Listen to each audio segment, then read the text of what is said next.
Karnataka cricket ಪುಣ್ಯಭೂಮಿ ನಮ್ಮ Chinnaswamy stadium ಇವತ್ತಿಗೆ 50 ವರ್ಷ ಪೂರೈಸಿದೆ. ನಮ್ಮ ಚಿನ್ನಸ್ವಾಮಿ ಸ್ಟೇಡಿಯಂ ವಿಶ್ವದಲ್ಲೇ ಒಂದು ಅತ್ಯಂತ ಉನ್ನತ ಸ್ಥಾನದಲ್ಲಿರುವಂತದ್ದು ನಮ್ಮ ಚಿನ್ನಸ್ವಾಮಿ ಸ್ಟೇಡಿಯಂ. ಕರ್ನಾಟಕ ಕ್ರಿಕೆಟ್ ಪುಣ್ಯಭೂಮಿ ನಮ್ಮ ಚಿನ್ನಸ್ವಾಮಿ ಸ್ಟೇಡಿಯಂ. ಎಸ್, ನಾವಿವತ್ತು ಚಿನ್ನಸ್ವಾಮಿ ಸ್ಟೇಡಿಯಂ ಅಲ್ಲಿ ಇದ್ದೀವಿ. ಏನಪ್ಪಾ ಸ್ಪೆಷಲ್ ಇವತ್ತು ಚಿನ್ನಸ್ವಾಮಿ ಸ್ಟೇಡಿಯಂಗೆ ಡೈರೆಕ್ಟ್ ಆಗಿ ಎಂಟರ್ ಆಗಿದ್ದೀವಿ ಅಂತ ಹೇಳಿದ್ರೆ, ನವೆಂಬರ್ 22, 1974 ಭಾರತ ಹಾಗೂ ವೆಸ್ಟ್ ಇಂಡೀಸ್ ಮಧ್ಯೆ ಒಂದು ಪಂದ್ಯ ನಡೆದಿರುತ್ತೆ. ನಮ್ಮ ಚಿನ್ನಸ್ವಾಮಿ ಸ್ಟೇಡಿಯಂನಲ್ಲಿ ನಡೆದಂತಹ ಮೊದಲ ಅಂತಾರಾಷ್ಟ್ರೀಯ ಟೆಸ್ಟ್ ಪಂದ್ಯ ಇವತ್ತಿಗೆ 50 ವರ್ಷ ಪೂರೈಸಿದೆ ನಮ್ಮ ಚಿನ್ನಸ್ವಾಮಿ ಸ್ಟೇಡಿಯಂ. ವಿಶ್ವದಲ್ಲಿ ಒಂದು ಅತ್ಯಂತ ಉನ್ನತ ಸ್ಥಾನದಲ್ಲಿರುವಂಥದ್ದು ನಮ್ಮ ಚಿನ್ನಸ್ವಾಮಿ ಸ್ಟೇಡಿಯಂ. ಇದ್ರ ಬಗ್ಗೆ ಹೇಳ್ತಾ ಹೋದ್ರೆ ಮಾತುಗಳೇ ಇಲ್ಲ.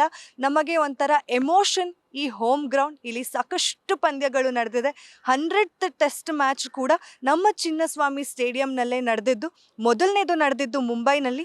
ಬನ್ನಿ ಚಿನ್ನಸ್ವಾಮಿ ಸ್ಟೇಡಿಯಂ ಬಗ್ಗೆ ಇನ್ನಷ್ಟು ಇನ್ಫಾರ್ಮೇಶನ್ನ ನೋಡ್ತಾ ಹೋಗೋಣ, ಹಾಗೆ ಕೇಳ್ತಾ ಹೋಗೋಣ. 1969 ಮೇ ತಿಂಗಳಲ್ಲಿ ಅಂತಾರಾಷ್ಟ್ರೀಯ ಕ್ರೀಡಾಂಗಣಕ್ಕೆ ಶಂಕುಸ್ಥಾಪನೆ ನೆರವೇರಿಸಲಾಗಿತ್ತು. ಆಗ ಕ್ರೀಡಾಂಗಣಕ್ಕೆ ಮೈಸೂರು ರಾಜ್ಯ ಕ್ರಿಕೆಟ್ ಸಂಸ್ಥೆ ಕ್ರೀಡಾಂಗಣ ಅಂತ ಕೂಡ ಕರೆಯಲಾಗ್ತಿತ್ತು.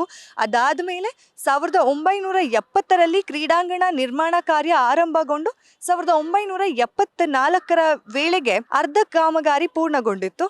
ಮೈಸೂರು ರಾಜ್ಯಕ್ಕೆ ಕರ್ನಾಟಕ ಎಂದು ಹೆಸರು ಬಂದ ಮೇಲೆ KSCA Karnataka state cricket association ಅಂತ ಹೇಳಿ ಕ್ರೀಡಾಂಗಣ ಆಯಿತು. 1977ರಿಂದ 1980ರವರೆಗೂ ಭಾರತೀಯ ಕ್ರಿಕೆಟ್ ನಿಯಂತ್ರಣ ಮಂಡಳಿ BCCI ಅಧ್ಯಕ್ಷರಾಗಿದ್ದ ಎಂ ಚಿನ್ನಸ್ವಾಮಿ ಅವರ ನೆನಪಿನಲ್ಲಿ ಕ್ರೀಡಾಂಗಣಕ್ಕೆ 1987ರಲ್ಲಿ ಚಿನ್ನಸ್ವಾಮಿ ಕ್ರೀಡಾಂಗಣ ಎಂದು ಮರುನಾಮಕರಣ ಮಾಡಲಾಗಿತ್ತು. ಆರಂಭದಲ್ಲಿ ತಾತ್ಕಾಲಿಕ ಗ್ಯಾಲರಿಯನ್ನು ಹೊಂದಿದ್ದ ಕ್ರೀಡಾಂಗಣಕ್ಕೆ ನಂತರ ಸಿಮೆಂಟ್ ಬೆಂಚ್ಗಳು ಬಂದವು. ಬಳಿಕ ಹಲವು ನವೀಕರಣ ಕಾರ್ಯಗಳು ನಡೆದವು. 2017ರಲ್ಲಿ ಮೈದಾನದಲ್ಲಿ ಸಬ್ ಏರ್ ಸಿಸ್ಟಮ್ ಅಳವಡಿಕೆ ಮಾಡಲಾಗಿತ್ತು. ಈ ವ್ಯವಸ್ಥೆ ಹೊಂದಿದ ವಿಶ್ವದ ಮೊದಲ ಕ್ರಿಕೆಟ್ ಕ್ರೀಡಾಂಗಣ ಎನ್ನುವ ಹಿರಿಮೆಗೆ ಚಿನ್ನಸ್ವಾಮಿ ಕ್ರೀಡಾಂಗಣ ಪಾತ್ರವಾಯಿತು. ಸಬ್ ಏರ್ ವ್ಯವಸ್ಥೆಯಿಂದಾಗಿ ಮಳೆ ನಿಂತ 20 ನಿಮಿಷದಲ್ಲಿ ಆಟ ಆರಂಭಿಸಬಹುದು. ಇನ್ನು ಮೇಲ್ಛಾವಣಿಗೆ ಸೋಲಾರ್ ಪ್ಯಾನೆಲ್ಗಳನ್ನ ಅಳವಡಿಸಿದ ವಿಶ್ವದ ಮೊದಲ ಕ್ರಿಕೆಟ್ ಕ್ರೀಡಾಂಗಣ ಎನ್ನುವ ಹಿರಿಮೆಯೂ ಇದೆ. ಹೊಸ ಫ್ಲಡ್ ಲೈಟ್ಸ್ಗೆ LED ಬಳಕೆ, ಕಸ ನಿರ್ವಹಣೆಗೆ ಆಧುನಿಕ ವ್ಯವಸ್ಥೆ, ತಂತ್ರಜ್ಞಾನಗಳ ಬಳಕೆ ಮಾಡುವುದರಲ್ಲಿ KSCA ಸದಾ ಮುಂದಿದೆ.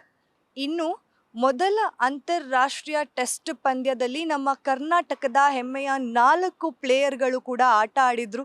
ಬ್ರಿಜೇಶ್ ಪಾಟೀಲ್, ಚಂದ್ರಶೇಖರ್, EAS ಪ್ರಸನ್ನ, ವಿಶ್ವನಾಥ್. ಇವರು 4 ಜನ ನಮ್ಮ ಕರ್ನಾಟಕದವರು ನಮ್ಮ ಹೋಮ್ ಗ್ರೌಂಡ್ಸ್ನಲ್ಲಿ ಮೊದಲನೇ ಬಾರಿಗೆ ಮೊದಲ ಅಂತಾರಾಷ್ಟ್ರೀಯ ಟೆಸ್ಟ್ ಪಂದ್ಯದಲ್ಲಿ ಆಟ ಆಡಿದ್ರು.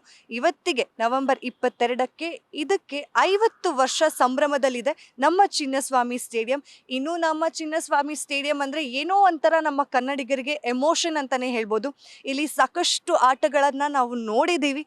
ಇಂಡಿಯಾ ಪಾಕಿಸ್ತಾನ್ ಮ್ಯಾಚ್ ಆಗಿರ್ಬೋದು, ಆಸ್ಟ್ರೇಲಿಯಾ ಇಂಡಿಯಾ ಮ್ಯಾಚ್ ಆಗಿರ್ಬೋದು, ಯಾವ್ಯಾವ ಮ್ಯಾಚ್ಗಳು ಆಗುತ್ತೆ ನಮ್ಮ ಬೆಂಗಳೂರಿನಲ್ಲಿ ಅದಕ್ಕೆಲ್ಲ ನಮ್ಮ ಕನ್ನಡಿಗರು ಹಾಜರಾಗ್ಬಿಡ್ತಾರೆ. ಅದರಲ್ಲೂ ನಾವು ಮರೆಯಂಗೆ ಇಲ್ಲ, ನಮ್ಮ RCB ಮ್ಯಾಚ್ ಅಂತೂ ಚಿನ್ನಸ್ವಾಮಿ ಸ್ಟೇಡಿಯಂನಲ್ಲಿ ನಡೀತಾ ಇದೆ ಅಂತಂದರೆ. RCB ಮ್ಯಾಚ್ ನಡೆದ್ರೆ ಸಾಕು, ಎಲ್ಲ ಫೇವ್ರೆಟ್ ಆಟಗಾರರನ್ನು ನೋಡೋದಕ್ಕೆ ನಮ್ಮ ಕನ್ನಡಿಗರು ಎಲ್ಲಿದ್ರೂ ಸಹ, ಎಷ್ಟೇ ದುಡ್ಡಾದರೂ ಸಹ ಬೆಂಗಳೂರಿಗೆ ಬಂದ್ಬಿಡ್ತಾರೆ. ನಮ್ಮ RCB ತಂಡಕ್ಕೆ ಚಿಯರ್ ಮಾಡ್ತಾರೆ. ಇಲ್ಲಿ ಸಾಕಷ್ಟು ಟೆಕ್ನಾಲಜಿಗಳನ್ನ ಕೂಡ ಯೂಸ್ ಮಾಡ್ತಾ ಇರ್ತಾರೆ. ಗ್ರೌಂಡ್ನ ಅಷ್ಟೇ ಕ್ಲೀನಾಗಿ ಮೇಂಟೈನ್ ಮಾಡಿದ್ದಾರೆ. ನಮ್ಮ ಚಿನ್ನಸ್ವಾಮಿ ಸ್ಟೇಡಿಯಂ ಅಂದ್ರೇ ನಮಗೆ ಒಂಥರ ಹೆಮ್ಮೆ. ವಿಶ್ವದಲ್ಲಿ ಒಂದು ಉನ್ನತ ಸ್ಥಾನದಲ್ಲಿದೆ. ಹಾಗೆ ವಿಶ್ವದ ಏಕೈಕ ಸಬ್ ಏರ್ ಟೆಕ್ನಾಲಜಿ ಬಳಕೆ ಮಾಡಿರುವಂತಹ ನಮ್ಮ ಚಿನ್ನಸ್ವಾಮಿ ಸ್ಟೇಡಿಯಂ. ನೋಡಿದ್ರಲ್ಲ ನಮ್ಮ ಚಿನ್ನಸ್ವಾಮಿ ಸ್ಟೇಡಿಯಂ ಬಗ್ಗೆ ಇನ್ನೊಂದಷ್ಟು ಮಾಹಿತಿನ ನಾವು ಈಗಾಗಲೇ ತಿಳ್ಕೊಂಡಿದ್ದೀವಿ. ಇವಾಗ 50 ವರ್ಷದ ಸಂಭ್ರಮದಲ್ಲಿದೆ. ಮೊದಲ ಅಂತಾರಾಷ್ಟ್ರೀಯ ಗೇಮ್ ನವೆಂಬರ್ 22ಕ್ಕೆ ನಡೆದಿತ್ತು ಇದೇ ಚಿನ್ನಸ್ವಾಮಿ ಸ್ಟೇಡಿಯಂಲ್ಲಿ. ನಮ್ಮ ಕರ್ನಾಟಕದವರು 4 ಜನ ಇದ್ದಿದ್ದು ನಮಗೆ ಇನ್ನಷ್ಟು ಹೆಮ್ಮೆ. ಈ ಚಿನ್ನಸ್ವಾಮಿ ಸ್ಟೇಡಿಯಂನಲ್ಲಿ ನಮ್ಮ RCB ಮ್ಯಾಚ್ ನಡೆಯುತ್ತೆ ಅಂತಂದರೆ ನಮ್ಮ ಕನ್ನಡಿಗರಿಗೆ ತುಂಬಾ ಎಕ್ಸೈಟ್ಮೆಂಟ್ ಜಾಸ್ತಿ. ಅದರಲ್ಲೂ ಕೊಹ್ಲಿನ ನೋಡೋದ್ರಲ್ಲಿ ಇನ್ನೂ ಖುಷಿಯಾಗಿರ್ತಾರೆ. ಈ 50 ವರ್ಷ 100 ವರ್ಷ ಆಗಲಿ. ಇದೇ ಹೊತ್ತಿನ ಸ್ಪೆಷಲ್ ಸ್ಟೋರಿ. ನೋಡ್ತಾ ಇರಿ ಗ್ಯಾರಂಟಿ ನ್ಯೂಸ್. ಗ್ಯಾರಂಟಿ ನ್ಯೂಸ್, ಸುದ್ದಿ ಖಚಿತ, ನ್ಯಾಯ ನಿಶ್ಚಿತ.